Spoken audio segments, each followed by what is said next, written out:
He needs some milk. Yeah, nah, man, I'm out. Hey, look, listen, I know you've been beaten, but don't worry, it's not that bad. No, Paul, please, come on. Paul, I'm dead, okay? Do you think I want this either? Just please, look, just come back down. Yeah, nah, he's done.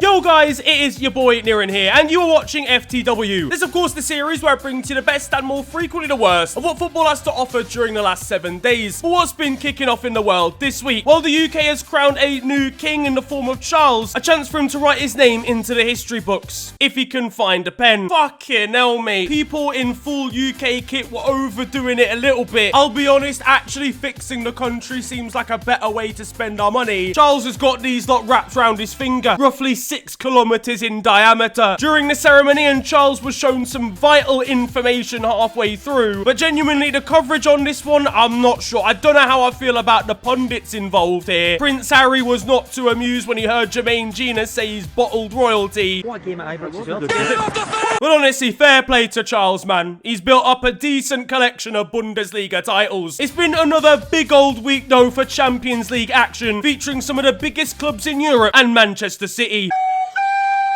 But it was Pep's side who hold the advantage after taking a 1-1 draw from the Bernabeu. A screamer from Vinny Jr. opened the scoring before a thunderbolt to equalise through Kevin De Bruyne. Vinicius and Kevin will be surprised seeing each other at the Champions League Goal of the Season award.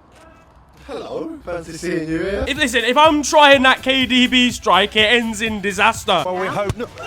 Two titans of the club game involved in this one here. Man City top of the Premier League, Real Champions League specialists, and the signs weren't looking good for City, with the last 2 goals they conceded being from Rodrigo and Carlos Vinicius. So of course it would be one of the Brazilians grabbing the opener. Man City had the better of the game as well up to this point, but you can never underestimate the power of the eyebrow. Real were helped, to be fair, by Erling Haaland's anonymity. Antonio Rudiger was chasing this guy down like a shadow. Can't lie, you might need some links, you know. Aye, brother. Erling's POV for the game was quite something. Pep Guardiola had little joy trying to discuss his battle plan with the Norwegian, but his dad would have a more eventful day, as Alfie Haaland was kicked out of the Bernabeu for throwing food at a Real fan. Roy Keane wasn't too impressed seeing Alfie's antics 3 sangrias down. He wants to be the star too often, and it's really getting on my nerves. Meanwhile, Erling's ready to jump into the crowd if he sees Roy in the Ultras section. Alfie should have focused on a more important target, in my opinion, and Vinicius unleashes the strike.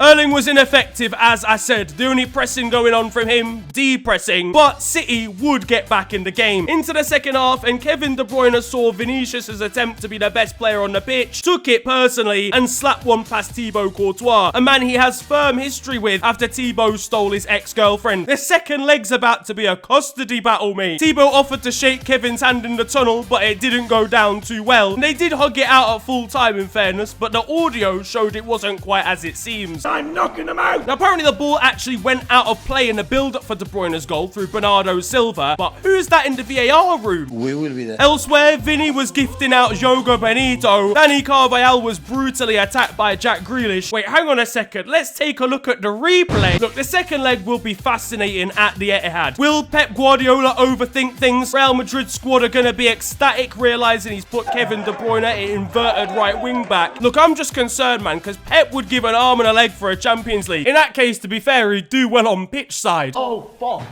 PSG are also dying for a Champions League, but Lionel Messi won't be winning it for them. He's already announced he's out of there at the end of the season, even after apologising to PSG fans for an unauthorised trip to Saudi Arabia. What was the point in even banning him, man? The punishment was nothing from PSG officials. If you can't do the time, don't do the crime. Okay, time's up. A man said he thought Monday was his day off. He's gone Saudi Arabia for a bank holiday. Imagine he's off the clock, but he gets a call from Christophe Gaultier. And I went, fuck off, and put the phone down. I've been in enough Zoom calls to know that this man is not wearing suit trousers, by the way. He turned up in his Barcelona PJs. Lionel was starting to lose focus 6 minutes into his apology, distracted by a pigeon outside.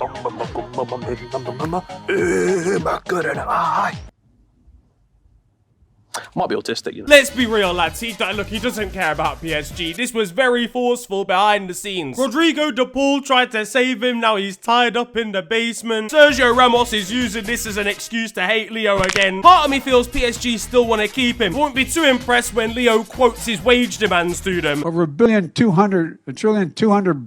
Meanwhile, hang on a second. Who's holding the camera for this apology? Yes, basically, right, these French dons. Dickhead. It's been a massive week in Italian football as Napoli won their first Scudetto in 32 years with a draw against Udinese. Go on, Napoli, go on, Napoli, go on, Napoli. And that led to absolute chaos on the streets of Naples. Football fans took over the city for an entire week. They're still partying now. All parenting out of the window, mate. Even the ones that weren't dropping their kids were still getting involved in the spirit. The fireworks displays were beautiful all across the city.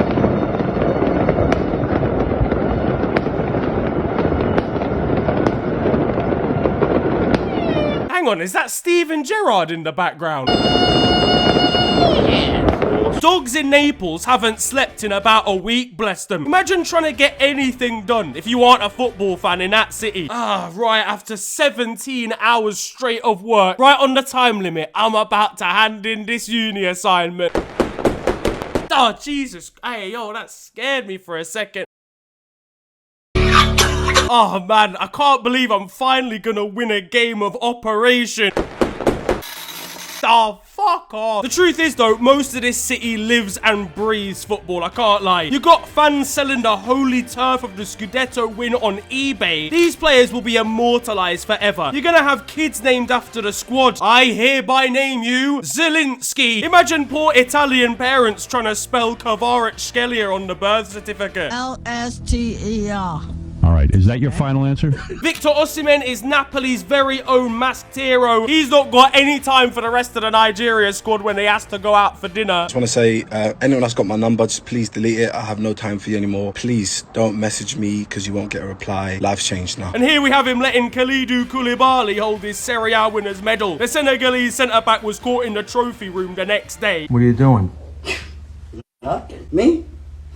Just hanging around. I can't believe we're seeing Tanguy Ndombele win a title this season before Tottenham do. And what about club captain Giovanni Di Lorenzo's rise? Spent so long in his career playing down in the 3rd division. He made his Serie A debut only in 2018, won the Euros with Italy, and now he's captain Napoli to their first Serie A title since Diego Maradona. Meanwhile, an all-Italian matchup in the Champions League was happening between AC Milan and Inter in a Milan derby. Inter would come out on top here with a 2-0 victory. Milan, without Rafael Leao, are just not the same. They both play at the San Siro. These teams were both playing at home. They probably travelled to the game on the same team bus. Inter have now defeated their rivals in 3 separate competitions and did so here through Mkhitaryan and Edin Dzeko, both of which have a combined age that takes them back to 1976 BC. Milan were so poor defensively. Imagine being Maldini watching this. Gareth Southgate knew he was justified not to pick Fikayo Tomori watching on TV. You all laughed at me. Meanwhile, Leao was trying to understand Fikayo's apology down in the dressing room. You like to? I didn't. Now, in the Premier League, and it's been a mental week, we had one day where 21 goals were scored in 3 matches. Premier League defenders are taking the week off, mate. There were only 2 goals scored by Arsenal, but that was enough to beat Newcastle 2-0 and help keep their title hopes alive. Honestly, having watched this game, though, you might as well have renamed it a crossbar challenge, mate. Time to smash it. Fatality. An Odegaard beauty and Cher own goal secured the 3 points, but Newcastle had their chances and thought they had a penalty early on. It wasn't given, and Alan Shearer was fuming. Think, Dermot, or you know? Well, I'm convinced it's hit the top of his You're stomach. 100% certain that's hit the top of his leg and it's an absolute howler from the referee?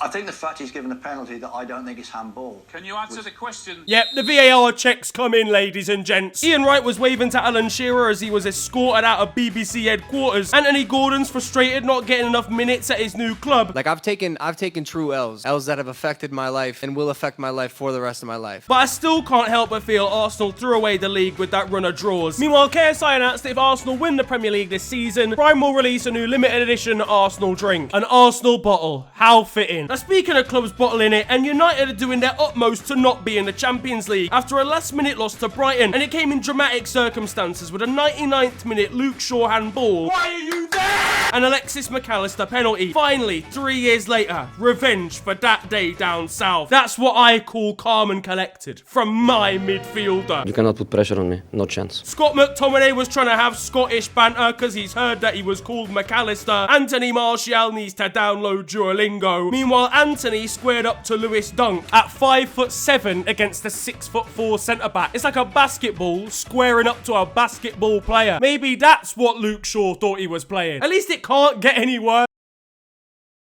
Manchester United.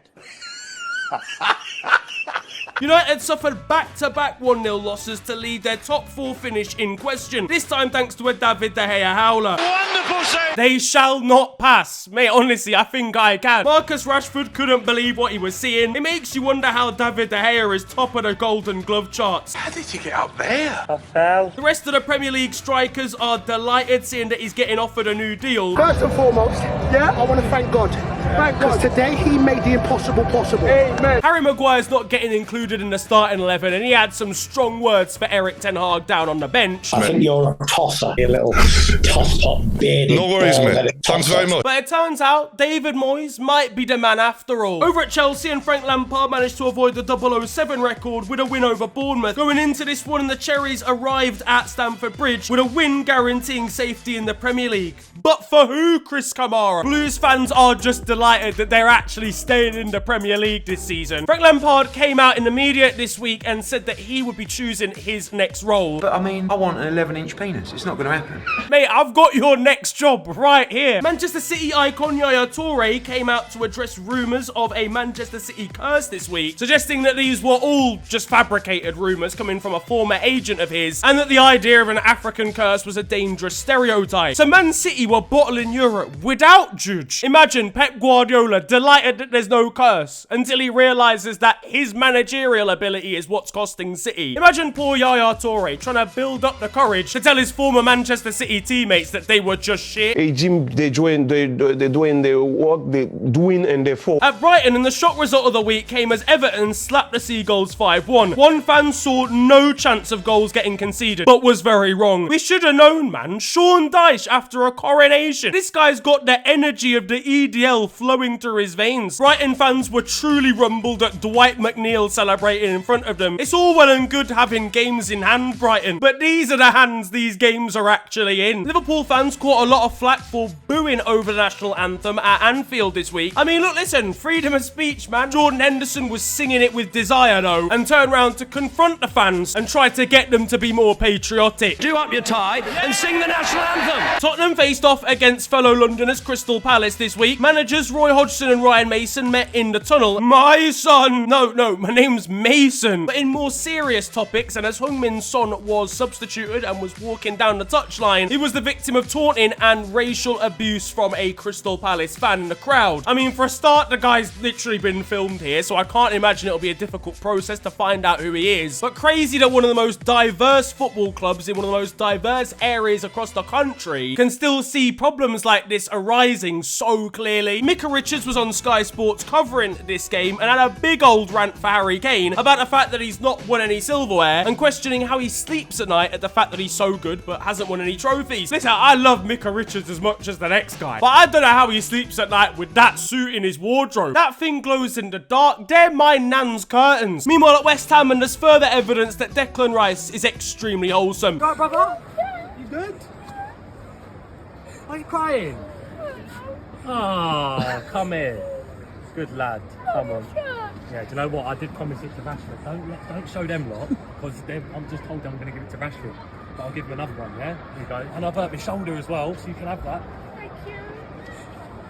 In France, and we've talked about Lionel Messi already, but there's further controversy at PSG involving Neymar, as ultras camped outside his house, chanting abuse and asking him to leave the club. Imagine being poor Neymar in his living room after Lionel Messi's just disrespected the entire football club. I'm like, what did he say fuck me for? The Brazilian apparently also liked an anti-Mbappe post on social media. I can't imagine that's helped. And Kylian could barely watch as a PSG ultra Batista bombed his teammate. Lens are still keeping PSG honest after a 2-1 win versus Marseille. Their striker Lois Openda is a baller. I can't wait for PSG to sign him in a dictatorial move. Meanwhile, Ashraf Hakimi got a red card in the game before the most recent one, but wasn't suspended as he passed that red card on to his mum. Now, the game of the season came between Lyon and Montpellier. A 90th minute winner from Alexander Lacazette snatched a 5-4 victory. He scored 4, but incredibly, so did Montpellier's Ilia Wahi in the space of just 14 minutes. He must have been disappointed on his way home, still losing the game. Honestly, imagine 2 players scoring 4 goals in a game, yeah? And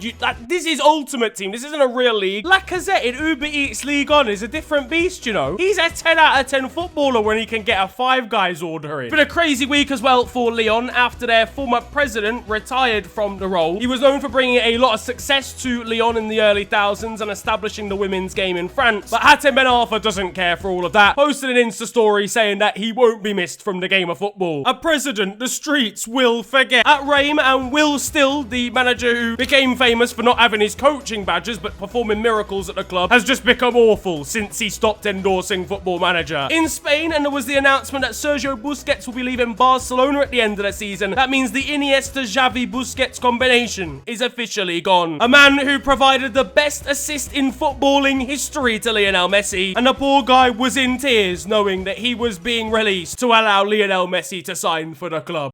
Real Madrid beat Osasuna to raise the Copa del Rey this week. Poor Osasuna fans were still celebrating even reaching the final, and now they're 1-0 down. Hang on, let me finish. And I can't lie, there was no shock that Real took the lead with the strength of their lineup. Lucas Toro scored an unbelievable goal for Osasuna though against his former club to equalise. There was a scrap in the tunnel at half-time. Antonio Rudiger was getting touch tight to Osasuna's left back. Eden Hazard practiced kicking ball boys his whole life for this very moment. In the end, Real Madrid came out 2-1 victors through Rodrigo, but what a run from Osasuna to reach the final. At Atletico Madrid, and boss Diego Simeone seems to love the safari. Hola. Meanwhile, we've got an update from Ceuta United, a club that I talked about having the worst season possibly ever in the last episode of FTW. Well, it turns out they've lost over 300 games in a row, have conceded over 4,000 goals in that time, and are apparently facing expulsion from the league because they are so bad. Honestly, these lots should have an OnlyFans, because they get fucked over constantly. In Italy again though now, and over at Milan,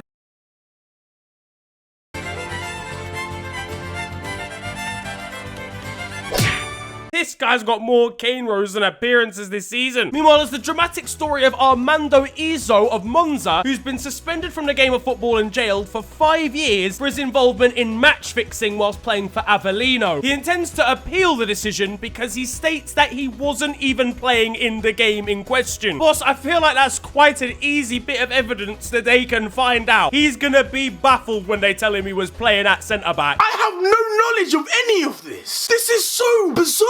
In Germany, and Wolfsburg held 6 to Borussia Dortmund in the Bundesliga, and their admin was feeling pretty depressed about things. At Schalke, and the fan who carries just excessive amounts of beer on his head has been found again. Meanwhile, at Hanover, and Hendrik Weidand has decided to retire from football at the age of 27 to become a tax advisor for his dad. Go work in Spain, mate. Footballers there hate paying tax. Now there is time for your goals of the week, and once again, we've got some absolute beauties. Over at Milan, once again, and Theo Hernandez scored his annual solo run goal, this time picking up the ball from his own half, using his pace and power to burst through Lazio's midfield before taking on a dip-in strike that beat the goalkeeper from 25 yards. And in the week of the King's coronation over at Queen's Park, it's time to crown Charlie Fox with the best goal of the week in Scotland.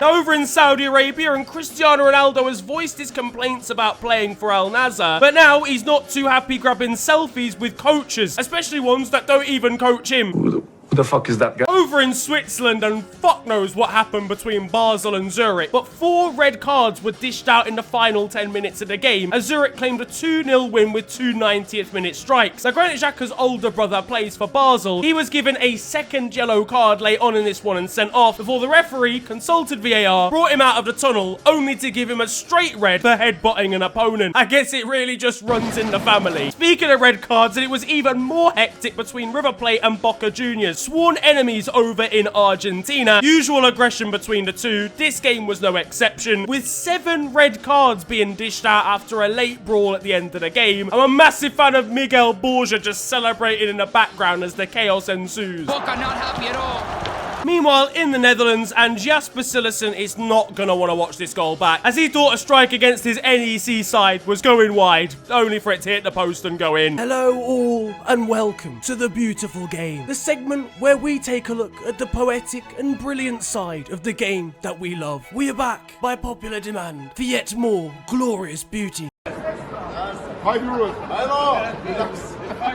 And that concludes The Beautiful Game. Over in Bulgaria, and shouts out Dimitar Shaitanov, who unconventionally decided he doesn't need to use his hands to save things. He can just use his noggin instead. Learning from David De Gea, I see. At Hearts' women's side now, we've got an unfortunate piece of goalkeeping from their shot stopper. Yeah, it's the ball's in the net, mate. That's where you're looking for. In Turkey, and Arda Güler absolutely embarrassed Michy Batshuayi in warm-up. Goodness gracious me.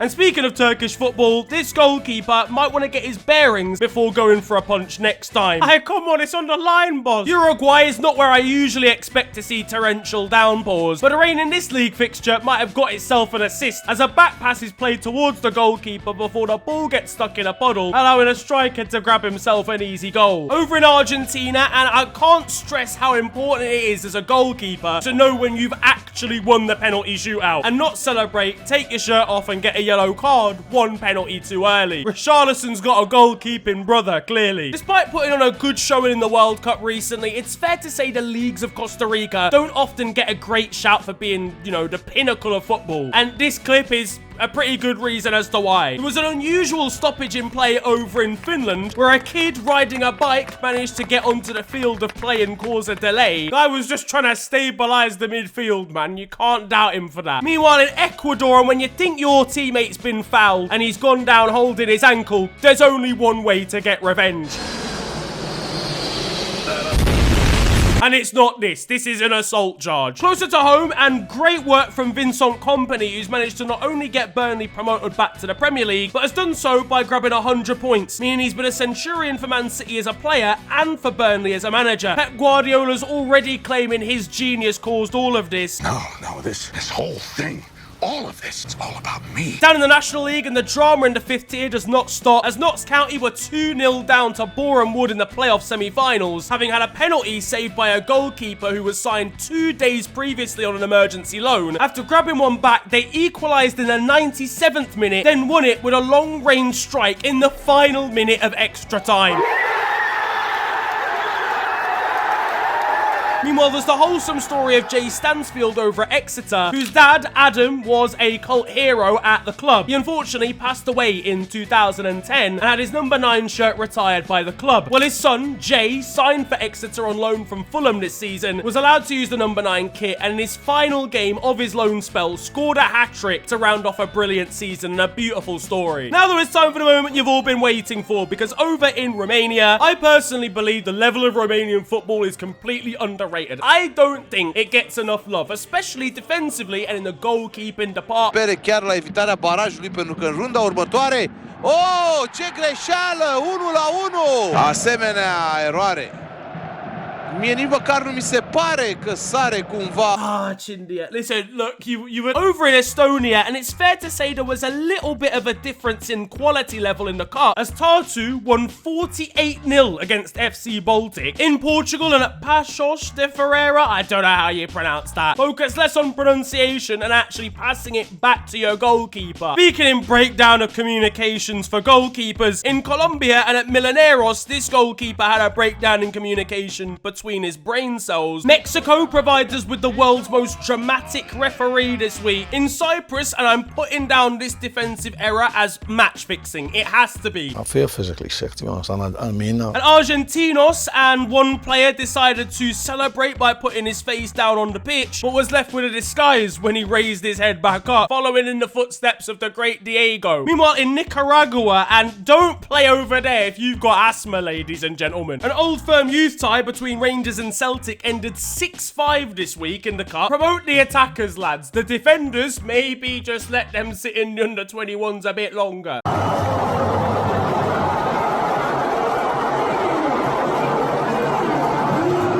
have I told you about celebrating like that, man? Come on. Meanwhile, elsewhere, and we've got a sensational acrobatic throw in here, and the guy that he's chucked it to doesn't even bother to jump. If I've done Olympic level gymnastics to throw the ball in, the least you can do is put some effort in. Now that it's time for Still 0-0, and you guys know the score by now. This is a segment of the show where I bring to you the best of Sunday League and amateur football. Ultimately, football is made by the fans. No matter how many, big or small, even if there's only about 4 of them sitting in a treehouse watching you win your game, you still got to represent them at the end of the match.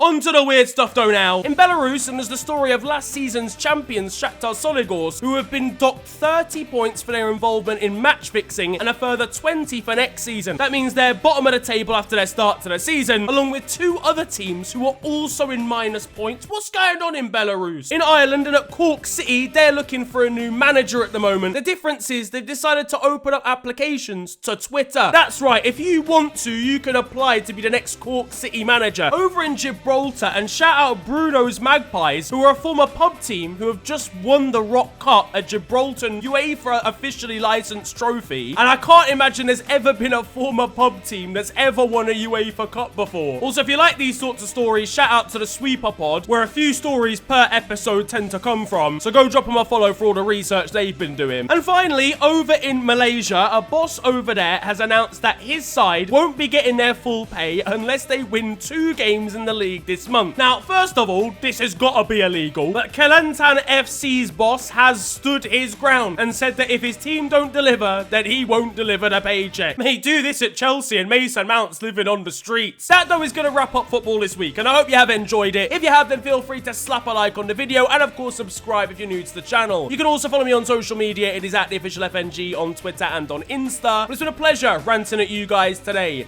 Have a wonderful day, enjoy yourselves, and goodbye.